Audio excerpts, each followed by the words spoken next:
Hello and welcome back to Dragon Quest World Tutorials. I am KoichiGZ, and in this video we are going to go over the new gear. So that is going to be from the Dragon Quest Day Anniversary event. So pretty much the main weapon from this is going to be the Great Sword of Darkness Repelling Light, or the Yami Hikari no Ken. So this is going to be what it looks like on my character right over here. So pretty much this is going to be a great sword. So it can actually be handled with two hands, but since I actually do have the shield as well, I actually want to go over the shield as well in this video. So you can see here I actually do have the entire set. So I have the headpiece, the leggings, the chest, shield, and I also have the weapon as well. So yeah, it's been a while since I've actually had that happen. Pretty much the last time that was for the Dragon Quest 4th anniversary event. But now what I want to do is go over some of the basic stats of these two pieces of equipment. So first, going to start off with the sword. So with the Great Sword of Darkness Repelling Light, is going to have plus 78 to attack power, plus 89 to attack power. Additionally, if you actually have this double-handed, then in terms of the boost that you get from leveling it through the workshop, you're going to have at level 1 plus 5%, plus 5 to attack power. If you have expertise with the weapon, you're going to have plus 5% to damage to Zoma at level 10. Then over here at level 33, you're going to get plus 10% damage to question marked enemies. Level 40, you're going to have plus 12 attack power if you have expertise with the weapon. Then level 46 is going to be plus 3% to Dein weapon and physical technique damage if it's double-handed. And then at level 46, you're going to have plus 3% to weapon skill damage if it's double-handed. Then also I want to take a look at the shield as well. So over here with the shield, you're going to see that is main basic stats are going to be in defense. So defense plus 59, then plus 3% to your guard rate. Then over here for its other basic stats, you're going to have at level 8 plus 10 to your max MP. At level 12, you're going to have plus 3% to your critical hit rate. And at level 15, you're going to have plus 3% to your HP recovery skill effectiveness. Plus, or at level 20, plus 10% or plus 10 to attack power. At level 23, you're going to have plus 10 to your healing power. And then at level 25, another plus 1% to your guard rate. So for a total of 4%. So here I'm actually going to go ahead and lock this in. So now what I want to do is actually go over the abilities of both of these pieces of equipment, and I'm probably going to start off with the legendary shield of the hero. So here I just want to go ahead into the battle, so I'm gonna go right over here.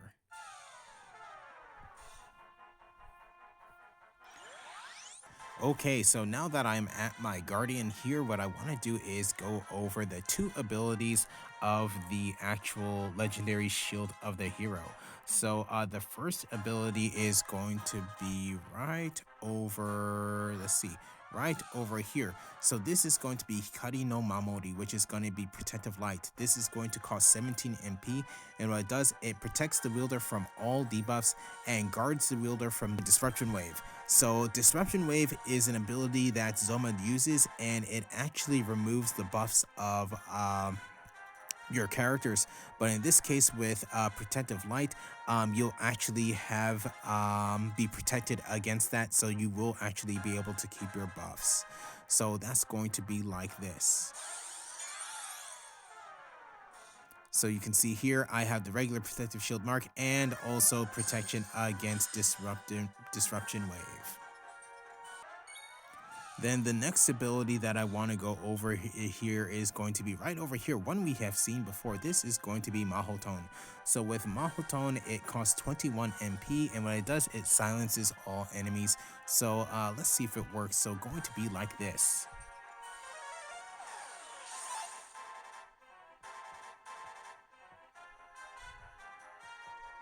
So now you can actually see that the Elder Flames have been silenced. So this actually Mahoton actually was pretty effective. So now what I want to do is actually go over the sudden activation abilities of the actual weapon. So in this case, you're going to see two little buffs on my character here. So one is going to have a meaning there K, so that means a type. Then also we're going to have an increase to my attack power. So in this case, the first one I'm going to go over is going to be Yushin no Kakugo, which is Hero's Resolve. So what this does is at the start of the battle, for 3 rounds, the wielder receives the special effect Enemy Type Damage Plus, which increases the damage value of specific enemy types by 1.4. And if the enemy type that you have the highest effect value with is in the battle, the wielder will be able to take the first action. In this case, I was not able to take the first action, but pretty much I would actually have to show you after the battle which particular enemy I have most effectiveness against. But that's pretty much going to be that particular Hero's Resolve. So pretty much just being able to do particular extra damage to a particular enemy type. Then after that, we're also going to have Densetsu no Hajimari, which is Start of a Legend. This is going to cost 17 MP, and with this, at the start of the battle, the wielder's attack power is increased by 1 rank and has a very rare chance of increasing by 2 ranks. So this is going to last 3 turns. So you can see here, I only actually have it increased by 1 rank.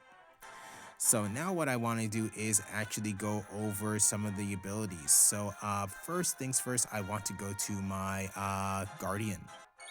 So now that I'm at my Guardian, the first ability I want to go over is going to be right here. It's going to be Kiaitame. So Kiaitame is one that we've seen before. It's going to be Gather Strength. So with this, it's going to cost 5 MP, and with gathering 1 strength, the next weapon or physical technique damage will be greatly increased for 1 attack. So going to be like this.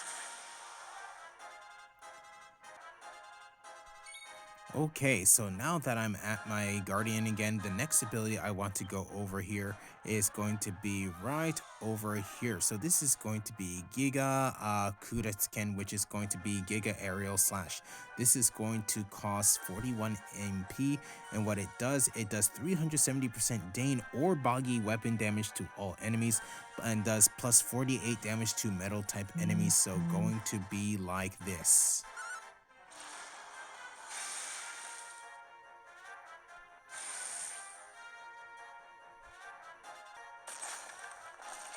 Okay, so now back with my Guardian again. What I want to do now is the final ability that this has is going to be right here, Giga Blade. With Giga Blade, it's going to cost 51 MP, and what it does a direct hit for 730% Dane weapon damage with a rare chance of increasing the wielder's critical hit rate. So this is actually, I believe, going to be a guaranteed direct hit. So in this case, let's try it on this Elder Flame over here.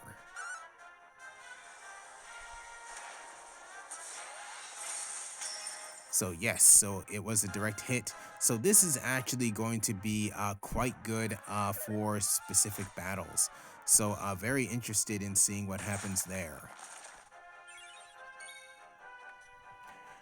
So now, in terms of other things that have with this particular weapon, the one other thing is going to have is something new, which I did mention in the previous video, which is going to be Yusha no Chosen, which is Hero's Challenge. So during battle, if the wielder performs 3 critical hits, Hero's Resolve and Start of a Legend will be reactivated. So in order to do this, I will actually need to get critical hits with my Guardian. So in this battle, I have not gotten a critical hit yet. So what I want to do is pretty much get to a point where I'm actually going to have this done. So see you back soon. Okay, so now I'm back with my character here. So hopefully with this next move I will be able to get a critical hit, and in that case I will be able to get the sudden activation abilities reactivated. So here I'm actually going to be using Giga Aerial Slash with this, so we'll see what happens here. So here we go.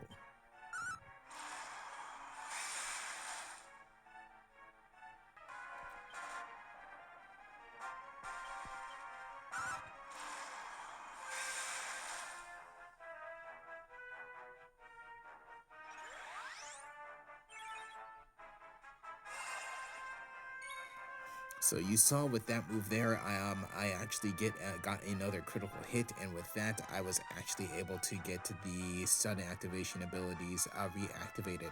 So pretty much that's how Heroes Challenge actually works. So yeah, you need to get pretty much 3 critical hits, but in this case, I'm just going to go ahead and finish off this particular battle. But yeah, this weapon does work quite well. Definitely, you're going to see more of this weapon coming in the future. But here, going to finish off this particular battle against the Mandrills here.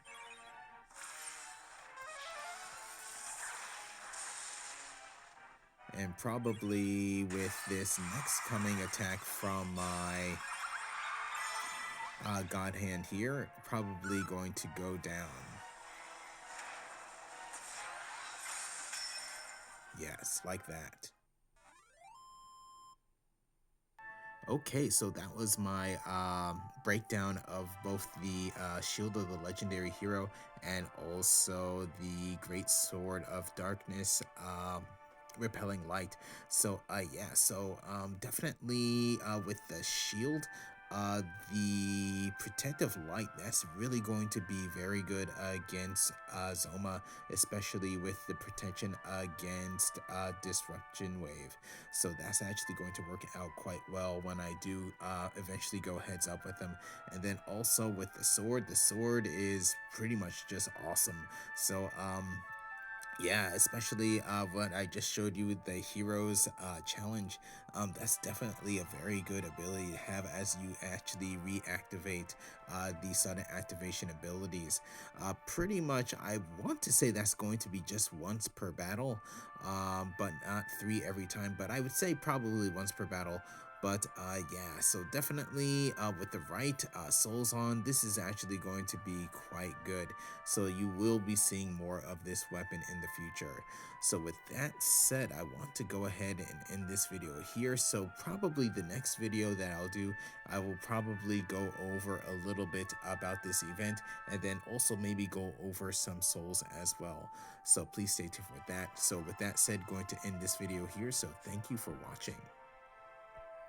If you enjoyed the video, please leave a like. If you would like to see more, please subscribe, and I'll see you in the next video.